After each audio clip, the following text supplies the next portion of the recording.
अध्ययन करने जा रहे हैं। ठीक है, जायसी कवि हिंदी साहित्य के इतिहास में कौन से काल से संबद्ध है? भक्ति काल। भक्ति काल से। कौन से काल से? भक्ति काल। भक्ति काल की कौन सी शाखा? प्रेमाशयी। प्रेमाशयी। कौन सी शाखा? प्रेमाशयी। जायसी का पूरा नाम? मलिक मोहम्मद जायसी। मलिक मोहम्मद जायसी। जायसी कवि का अवधी भाषा पर पूर्ण अधिकार था और उनकी जो अवधि थी वो ठेठ ग्रामीण अवधि कहलाती थी। आपके समक्ष 12 मासा प्रस्तुत है। हम लोगों ने पहले तुलसीदास पढ़ा, उनकी भी अवधी भाषा थी, रामचरितमानस की। कौन से छंद में पढ़ा गया था? दोहा और चौपाई। तो जायसी का जो 12 मासा है उसमें भी कौन से छंद का प्रयोग हुआ है? दोहा और चौपाई। दोहा और चौपाई। ठीक है, जायसी कवि ने जिस शैली का प्रयोग किया है वह फारसी मसनवी शैली। कौन सी शैली है? फारसी मसनवी शैली। ठीक है, अब मैं आपको आगे का बताती हूँ। भक्ति काल से थे, प्रेमाश्रयी शाखा से थे, उनकी अवधी भाषा थी। ठीक है, और इन्होंने अपने काव्य ये 12 मासा को उनके कौन से ग्रंथ से लिया है? 12 मासा कहाँ से लिया गया है? पद्मावत से। कहाँ से लिया गया है? अब मुझे ये बताइए बेटा, जायसी की 3 रचनाएं कौन कौन सी है?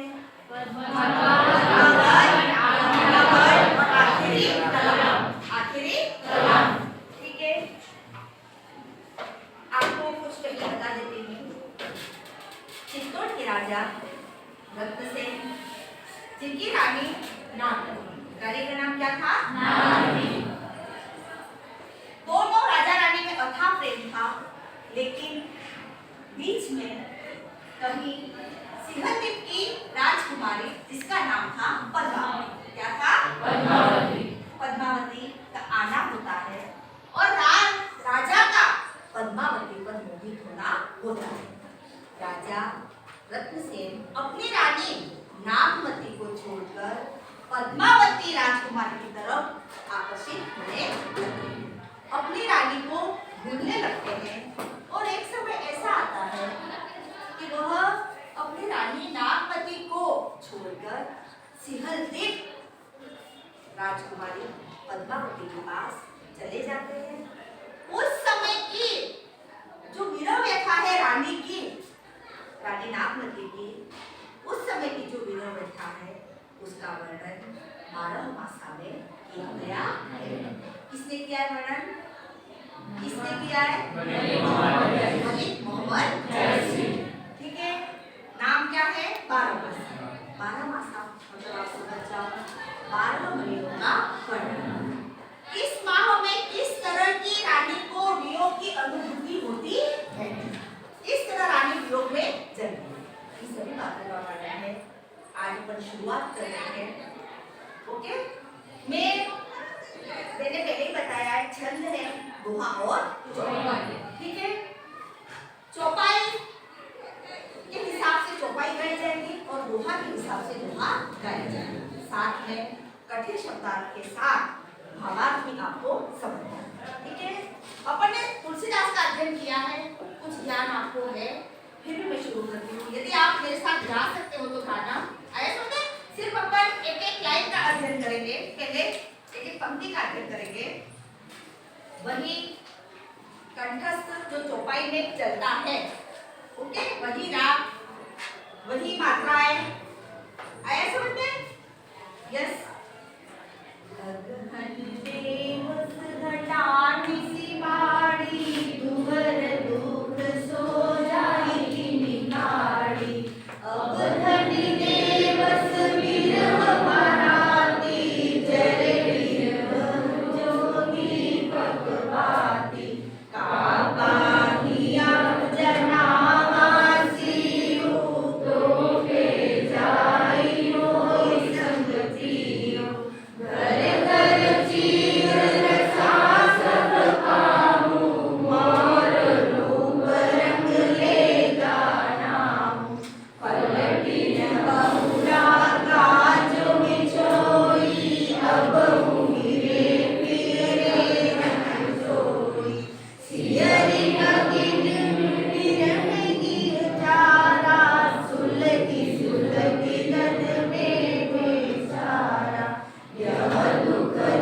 अब मैं भावार्थ शुरू करती हूँ।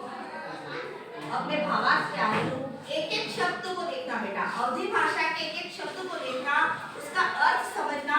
मैं एक एक शब्द का अर्थ करूंगी और आगे बढ़ूंगी। सबका दिमाग ठिकाने है, नोटबुक खोली हुई है, ठीक है? अर्थ लिखते जाना, नहीं आए तो बाद में लिखना, पर एक बार पहले समझ लो, ओके? अगहन देवस घटानी सिपाड़ी, गुहर दूर सजो जाई किंकारी। अगहन, अगहन मतलब मार्गशीर्ष का महीना। कौन सा महीना? अपन अंग्रेजी महीनों को याद रखते हैं जनवरी से दिसंबर, लेकिन भारतीय महीनों के नाम किस किस को याद है? भारतीय महीनों के नाम किस किस को याद है? कंप्लीट, यस बेटा, खड़े हुए।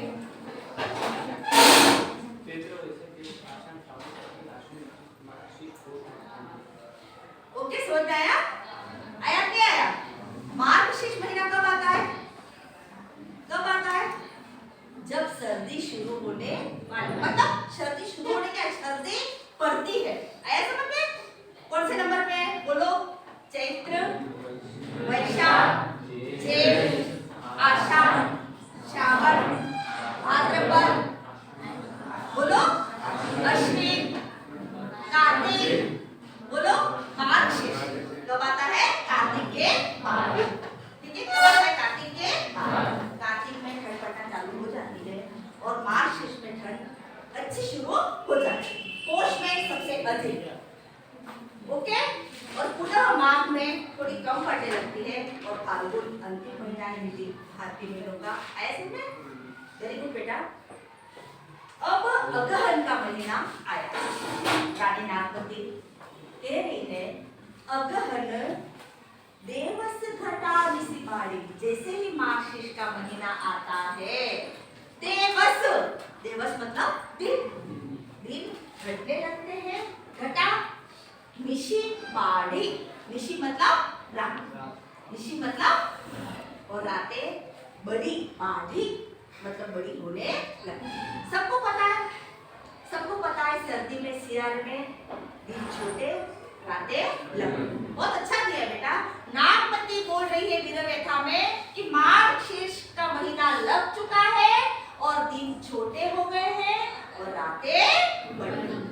आगे दुखर दुख जो जाई की मकार, कहना चाहती है कि मैं इस वीर की रात को कैसे बिताऊं। कारण, कारण बताइए क्या कारण? क्योंकि मेरा पति, मेरा स्वामी मेरे पास, ओके? आगे बेटा, अब धनी देवस विरह भराती, जरे विरह जो दीपक बाती। बहुत अच्छा है बेटा।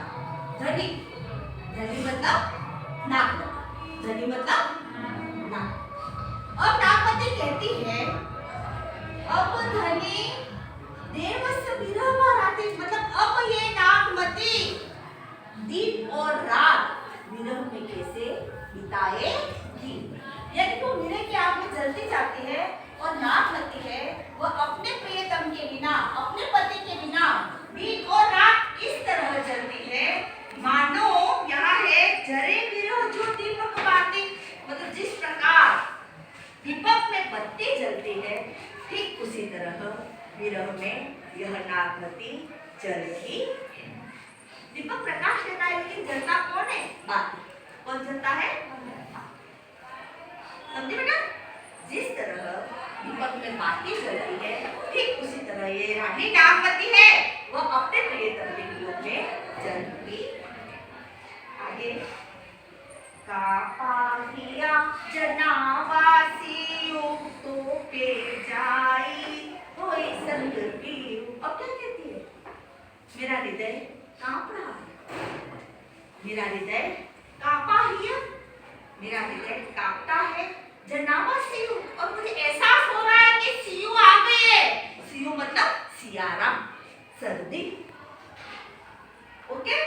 मतलब मुझे एहसास हो रहा है सर्दी पड़ रही है, मेरा हृदय डाक रहा है, तो पे जाए होई सकते, उसके ऊपर इस भरी सर्दी में भी मेरा प्रियतम, मेरा पति, मेरा नाह, नाह मतलब भी पति, मेरे पास नहीं।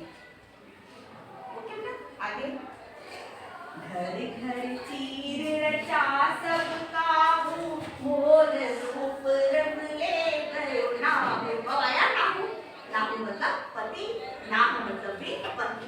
मतलब हर घर में स्त्रियां सज रही और संवर रही है। स्त्रियां किसलिए श्रृंगार करती है? अपने पति के लिए। सौभाग्यवती स्त्रियां क्यों कहलाती है? क्योंकि उनका पति उनके साथ होता है। स्त्रियां श्रृंगार क्यों करती है? अपने पति के लिए। तो कहती है कि घर में हर स्त्री श्रृंगार कर रही है, नए नए वस्त्र धारण कर रही है। सभी स्त्रियां नए वस्त्र को धारण कर रही है। घर घर चीर रचा सब काहू, चीर छोटा चीर मतलब बोलो बेटा, दो चीर है यहाँ, आपको समझना पड़ेगा। ये चीर, ओके, और ये चीर, ठीक है। चीर मतलब लंबा, चीर मतलब लंबा, और इस चीज का अर्थ है वस्त्र। इस चीज का क्या अर्थ है?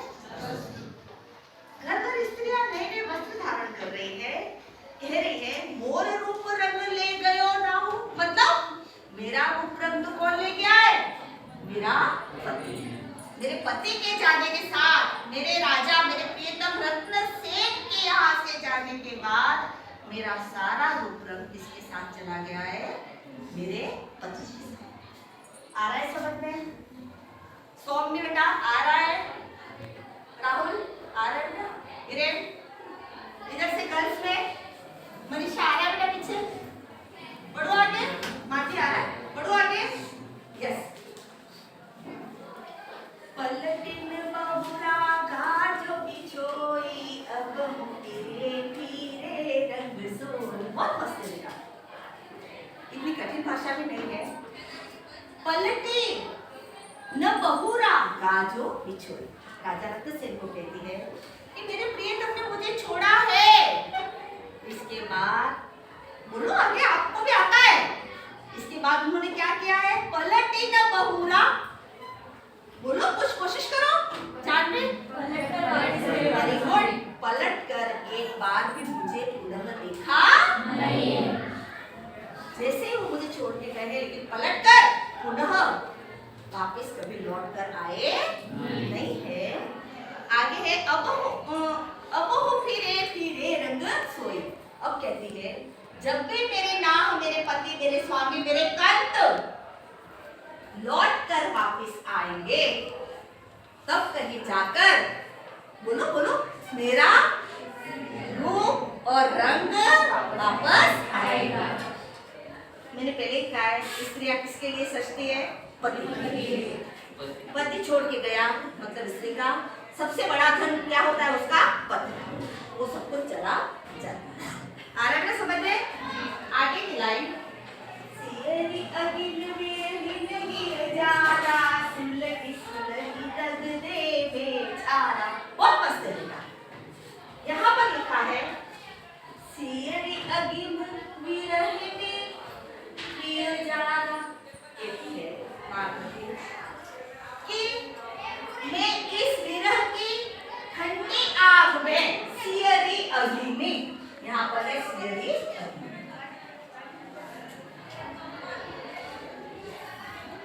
सियरी अग्नि मतलब विरह की ठंडी आग, विरह की शीतल आग। कहती है नागमती कि मेरा शरीर, मेरा तन इस विरह की ठंडी आग में जल रहा है। आग लगती मतलब अग्नि उठती है, यहाँ पर अग्नि नहीं जल रही है, लेकिन जो अंदर की अग्नि है वो नागमती को जलाए जा रही है। समझ गए बेटा? वो ठंडी आग है, शीतल आग। विरह की आग कैसी होती है? शीतल।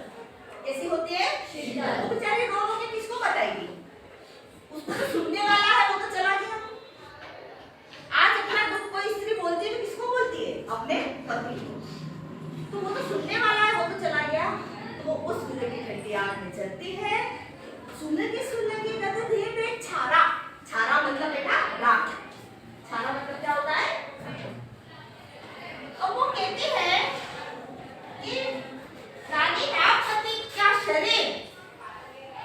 इस विरह की आग में सुलग कर जल कर राख बनता चला। यह अप्रत्यक्ष नहीं है बेटा, प्रत्यक्ष वो राख नहीं बन गई है, ढेर नहीं बन गई है, समझे? अप्रत्यक्ष उसका जो मन है, जो तन है, वो विरह की आग में जलकर राख होता, मतलब उसके शरीर में कुछ चेतना बची नहीं है। वो जी रही है, लेकिन किस बात की? किस बात की? एक मृत शरीर की बात। उसको यानी कुछ इच्छाएं उसकी बची। यह दुख दर्द घन जाने कंतु जन्म जग जो बन जन्म करे हम संतु। अब कहती है अंतिम पंक्तियों में, मेरे इस दुख का कंतु मतलब पति, मेरे पति को जरा भी एहसास नहीं है, मेरे पति को मेरे इस दुख का जरा भी भान नहीं है। यह दुख दर्द न जाने कंतु, मेरी इस पीड़ा को मेरे पति समझते नहीं है। जो बन जन्म करे बस, मतलब अब कहती है कि प्रियतम ने ऐसा दुख दिया है मुझे कि इस दुख में अल्पेश नामपति बोलती है, इस दुख में मैंने मेरा पूरा जोबन का शुद्ध रूप क्या है? जोबन का शुद्ध रूप क्या है? ये मेरा तद्भव है, ये क्या है? तद्भव, और ये क्या है? तत्सम। समझे? मैंने मेरे पति ने मुझे ऐसा दुख दिया है कि उनके वियोग में मैंने मेरा पूरा यौवन जला दिया, बर्बाद कर दिया। ठीक है? और बहुत बढ़िया है, दिमाग ठिकाने रखना। अब है दोहा, ओके? पिय सुख के सुसंदेशरा ए भवरा एका। सिंपल है बेटा, कुछ कठिन नहीं है। जो धनी विरह जरी मोई तो हित दुआ हम लाग सियावर रामचंद्र की जय। समझना, बहुत मस्त है, समझना। प्रिय सुख है सुसंदेशड़ा ए भवरा एका। अंतिम पंक्तियों में दोहे के माध्यम से जैसे बताते हैं, कवि नामपति कहती है कि मेरे प्रिय को जाकर ए भवरा काला होता है, ओके? एक काग मतलब कौवा काला होता है, ओके? कि हे भवरे, हे काग, आप मेरे प्रियतम राजा रत्नसेन को जाकर मेरा यह संदेशा दीजिए। कोई नहीं सुन रहा है उसकी, किसको बता रहे हो? भवरे और काग। आप यह संदेश जाकर मेरे पति को सुनाइए। सो धनी विरह जरी मुई तेहिक दुआ हमला। बहुत मस्त है बेटा, कहती है कि आप ये संदेशा दीजिए कि आपके विरह में राजा रत्नसेन नागमती जल गई है, जल चुकी है, और उसके जलने का जो धुआं है, उससे, उस धुएं से हम दोनों काले पड़ गए। कितना बढ़िया है, हम दोनों काले पड़ गए। इस प्रकार से अपनी विरह व्यथा का वर्णन करती है, नागमती रोती है। ओके बेटा, समझ में आ गया?